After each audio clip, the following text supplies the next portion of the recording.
Welcome to Let Me Fix This. Enjoy the video. In this video, I will explain how to connect your phone to a Nissan Sentra.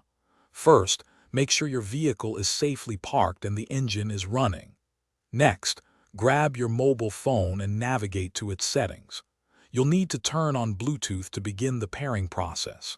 Then, on your Sentra's infotainment screen, select the phone or connect option to prepare for pairing.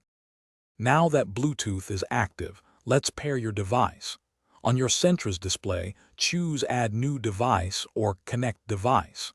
The car's system will then become discoverable. Look at your phone's Bluetooth menu. You should see your Nissan Sentra appear in the list of available devices.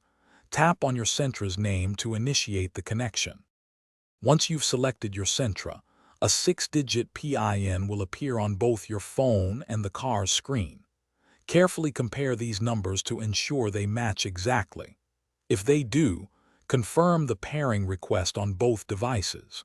You might also be prompted to allow access to your contacts and messages for full hands-free functionality, which is highly recommended. Congratulations! Your phone is now successfully connected to your Nissan Sentra. You can now enjoy hands-free calling, stream your favorite audio, and use navigation apps through the car's speakers. To manage or disconnect devices, simply go back to the Bluetooth settings on your Sentra's infotainment system. The system can usually store up to 5 different phones for easy reconnection. Thanks for watching. If you found this helpful, don't forget to like and subscribe.